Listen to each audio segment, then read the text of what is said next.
This is the Realty Classroom Podcast, episode number 166, The Real Social Dilemma.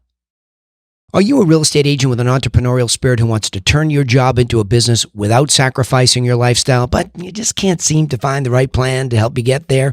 Well, then, hey, you are definitely in the right place. I'm Danny Griffin, the founder of the Realty Classroom and the host of this podcast. And to help you take immediate action to get started in the right direction if you're new, and a better direction if you're a veteran, I've created a free strategic plan for you that's waiting at freeagentgift.com.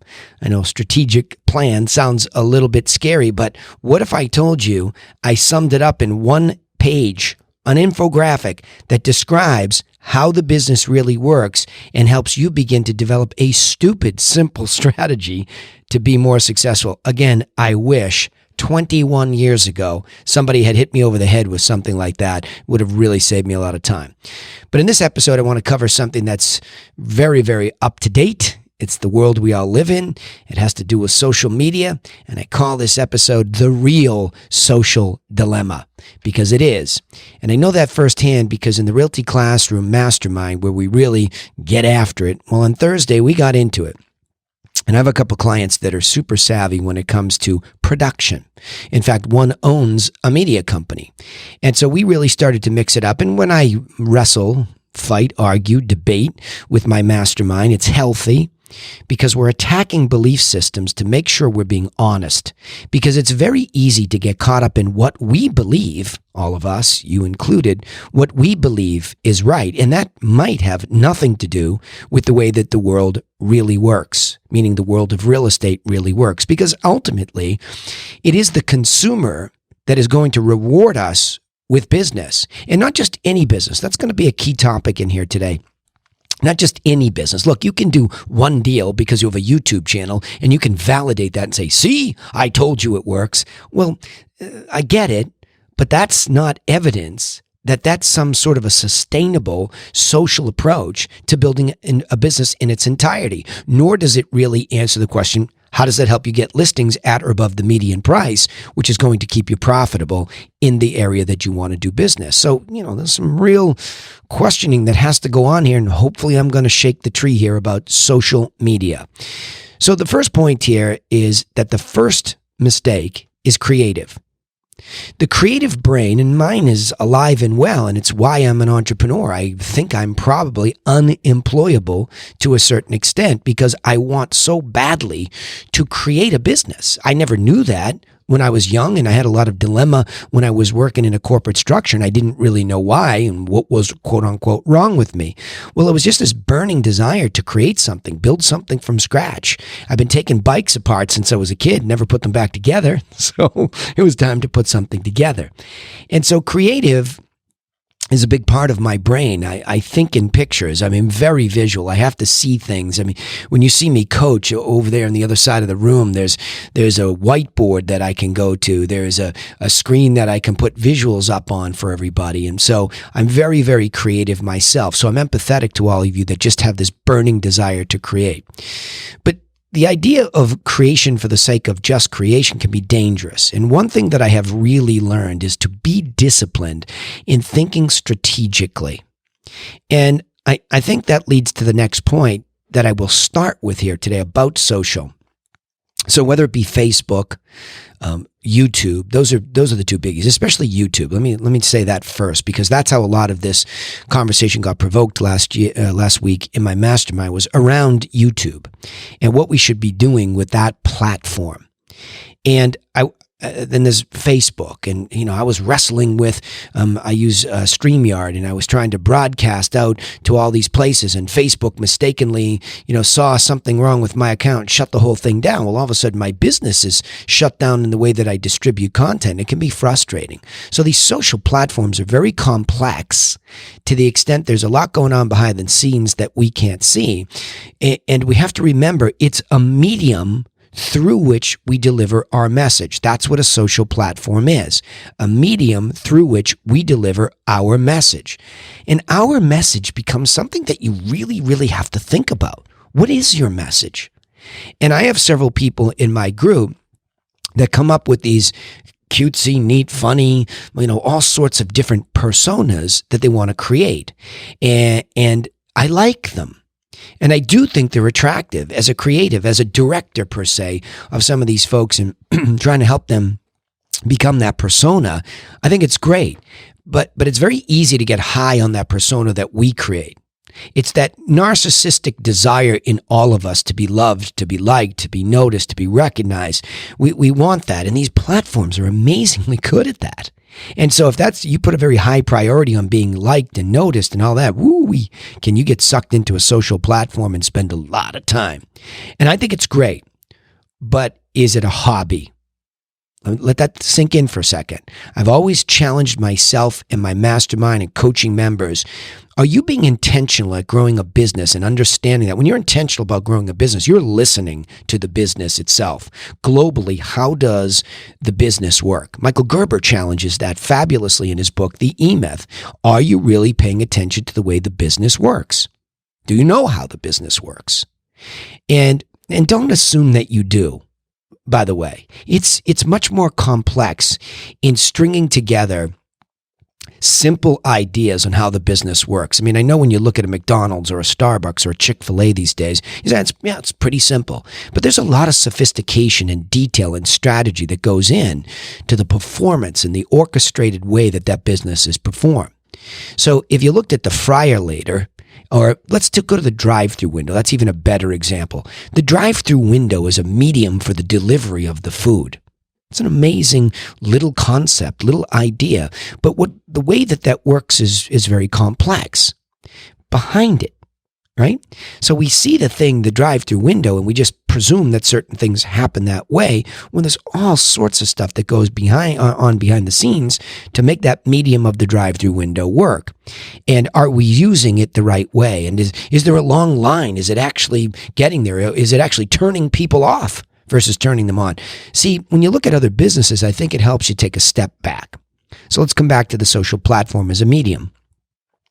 The question is, on YouTube as a social medium, if I were to produce any kind of piece of content, and I'll get into that where I think you should start, where it's been smart for me to start and it's actually helped me convert, but where should you start?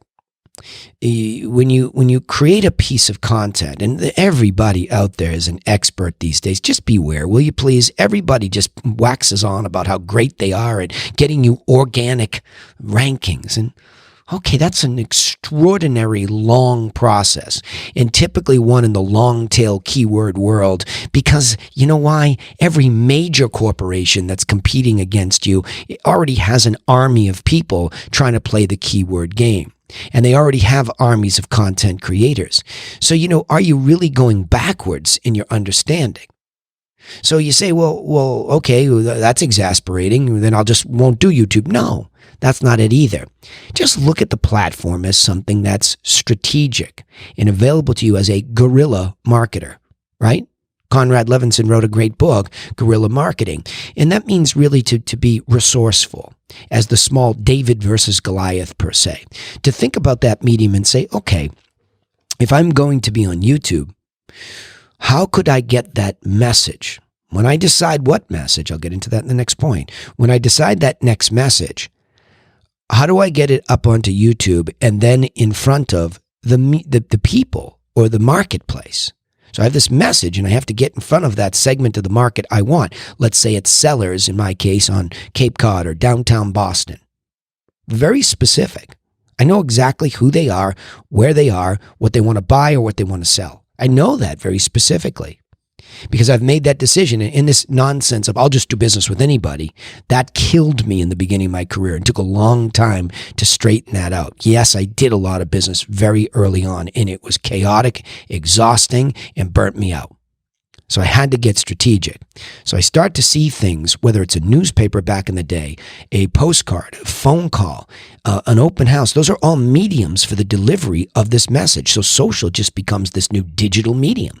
And the channels, YouTube is just a channel or a platform versus Facebook versus LinkedIn versus Instagram, whatever. Go down the list. Who comes next? I mean, there's obviously been some consolidation, and those are pretty much the main channels if you want to get to people. But is it the right audience? It's a good question, isn't it? So now all of a sudden I have this, and I like YouTube, and Facebook sort of copied it a little bit, but lives differently. YouTube, to a certain extent, is the poor man and poor woman's and poor person, non-gender, right? It's their medium for the expression of what they have to say, right? I mean, it's like a website. You can put a picture up there and you can decide. I mean, now the challenge with it is you're not really going to be able to pull in the MLS and have a full-blown website, but you can pretty much put your content up there. I think it's interesting that you can do that. So you can come up with playlists, and I like that. But again, I have to think strategically before I can do that. So let me get to the next point. What content do you start with when you're looking at all these channels? Do you just go out and create? Oh, I'm just going to be the roving reporter, and I'm going to go into this open house, and I'm going to talk about it. I'm going to go down to the local restaurant, and next thing I'm going to, I should have gone to communication school and become a reporter. I didn't know I'd have to do all this. Well, you don't. You don't. And quite frankly, what does that have to do with real estate? You're actually taking yourself further away from the person who's trying to make the decision about whether to buy or sell today. There's nothing wrong with it if it's part of a strategy.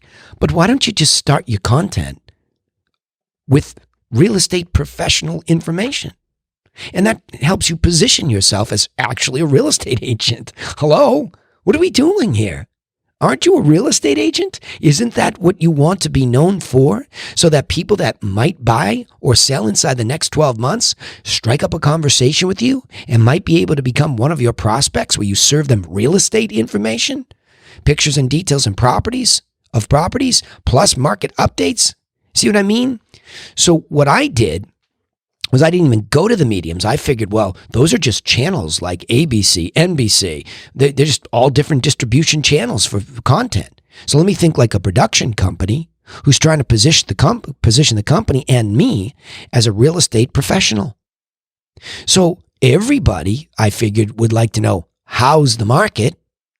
How's the Cape Cod market? How's the Boston market? If you are in that medium or in that world of professional real estate agency and you decide you're going to do business in Cape Cod, I shrunk my niche, by the way. I told you it was all of Cape Cod. Well, how about just the center of Cape Cod? How about just my town of Barnstable? What if I could just take the market update and I could produce it once a month in a video, in a PDF, all different mediums, and then choose, is digital medium via these distribution channels worth it? So yes, it was. I thought, okay, let's just get somebody to pull the stats for me, put them together in a PDF, give me a little something to read into the camera once a month, and I will do that. And I have a piece of content that answers proactively how the Boston market is, how the Cape Cod market is, and now as the company expands, how Manatee, how Sarasota, how are those counties doing too? Boom, boom, boom. 4 pieces of content, out it goes, and it's there. Now, it's like a fly speck in the ocean of content. But if I simply want to spend a little bit of money, and now I go to the medium, the platform that wants me to pay, okay? All this delusion about someday, well, you go broke on the way to someday. So you might want to put a little bit of money behind this in Google AdWords and now that it's housed on YouTube, and drive traffic to that video. Just make sure there's a call to action as to what's next. So as a real estate agent, I thought to myself, okay, how's the market? Now people want to know what's sold around them if they're selling. And by the way, buyers would love to know, curiously, what's sold so they see what the money's buying. So I figured, why don't I make an offer that, hey, you see how the market's doing here in Boston. If you're thinking about selling or buying, maybe you'd like a free list of sold properties that I'd be happy to curate, organize, and give to you. If you'd like that, go here.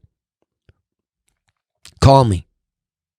So I'm just trying to give somebody an ascension ladder, the customer journey per se, right? That they go from just somebody that's out there in the digital world. I've driven some traffic that says, hey, Google, YouTube, now, now everything's been tightened up because of violations of certain real estate law. So now Facebook, for example, is 15-mile radius so that there's no discrimination. Okay, maybe that's reasonable. I spend a little bit of money inside that 15-mile radius, hoping to get some people that I really want to do business with to come. But I'm doing a lot of hoping here, right? It's a lot of hoping. So how's the market? properties that have sold and, of course, for sale for buyers. And then lastly, my plan. I have a plan. I have a real plan. I have 7 steps to selling, 6 steps to buying. And if you want to become an agent with the Griffin, we have 7 steps plus a bonus for you. So we came up with plans that it's our what to do stuff that we're willing to give away for free. So I have these 3 core pieces of content that position the company as a professional real estate company. So that if somebody comes in and they're looking at all of this, they can go get this stuff for free. And up on YouTube, maybe that's where they see it via Google AdWords. Up on Facebook, maybe that's where they see it because I can spend some money in Facebook ads. So now I have these 2 distribution channels, but I have to pay those guys to show the property, to show my content around. And I have to make sure I'm a good marketer where I drive somebody to a call to action where I can potentially engage with them, whether it be Messenger on those platforms, whether it be back to my website, whether it be pick up the phone and call me. It's not rocket science, but when you're all caught up in the creative, you're not knocking these pieces of content out. It's just like this podcast. I have a formula that once a week, I think, what did I speak about this week that was a hot topic? Here we go, social media. What are the bullet points? And I'm done. A little intro, bullet points, outro, I'm done. It's a piece of content. And why I do content like this is because if you are trying to see me as a coaching company, I'm positioned as a professional, sharing what to do for free. See, it just repeats itself as a formula in any business. So let me hit the last point here. After we've started the real estate professional content, now you can get creative on top of it. You can start to talk about lifestyle. You can do these things, but you have to be disciplined at the core. How's the market? Once a month, right? Seller and buyer tip once a week. You can rotate them. How to prepare your house for sale, how to prepare to get the best buy. And then, of course, the standard offer, if they really want to go deep with you, is sold properties, and they can put them up on MLS and they can automate them, right? That's your core content. You have to be ready for that stuff. But now you get into the sizzle on the steak. Now you want the company or you to be known for being really a good community player. So now you're going to go into lifestyle. See, this is really what this is about when it gets really creative. Lifestyle. Start telling people, and it's not rocket science. Go look at what Yelp thinks the top 5 of these are, 10 of those are, whatever they are. And you talk about it in your own way as somebody who lives in that community, who's somebody who frequents these places. And it'll open you up to be interested in living more lifestyle, because ultimately, after we have the hardcore professional stuff, how's the market, all the seller and buyer tips, the hardcore sold so we know what the money's buying, now we start to talk about lifestyle. And man, can you have some fun when you create content around lifestyle. But I warn you, I'd make that strategic too, or you're not going to have a content calendar. Like I said, top 5 golf courses, top 5 beaches, top 5 restaurants, top 5 yoga spots, right? Gyms, whatever. Top 5 vegan restaurants. You can just go on and on and on about lifestyle, okay? So let me go back and tell you that the real social dilemma is we're a mess. We have no strategy for what social really means to us. And the first point was creative first is a mistake. Don't get all creative and lifestyle-y first and create your persona. Don't do that, okay? It's not first. Second, social platforms, you have to remember before you get into what's first. Just remember, they're just a medium. They're just channels like you see on TV. A production company, produces something that could be the same show distributed through multiple channels. Pretty cool, because it's free the way you set it up at first. But of course, your content should start with real estate professional content. How's the market, right? Well, buyer and seller tips. What's sold and what that means to the local market. And then, of course, lastly, after starting with the real estate professional content, you can be creative. And creative will attract.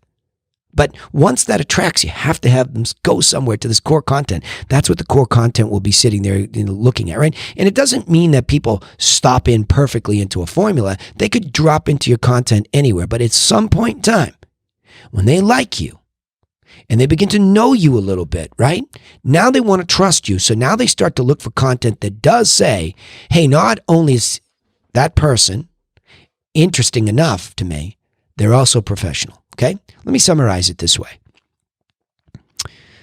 The first instinct of the real estate agent is to get creative first and produce digital content that entertains. Although it's fun to build a social following, there must be content that positions, keyword marketing, positions the agent as a professional who knows the market and has a plan for sellers and buyers.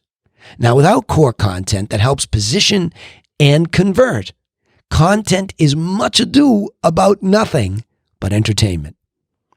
All right, remember, you can take immediate action to get started in the right direction with a copy of our free agent plan that's waiting for you at freeagentgift.com. Also, don't forget you can subscribe to the podcast on iTunes, Spotify, or wherever you listen. We'd also love to hear from you, so please feel free to comment on our posts so that we know what your biggest challenges are and we can work those in here, right? Well, I'd love to answer questions for you live in the podcast, but you're all hiding and you're all so shy and you won't ask, so I'll just keep going until you do. Thanks for listening, but remember, I sign off the same way every time. Nobody's coming for you. Absolutely nobody. So go get to work on your own business plan, and we will see you in the next episode, hopefully to help you get going and do just that. Thanks again.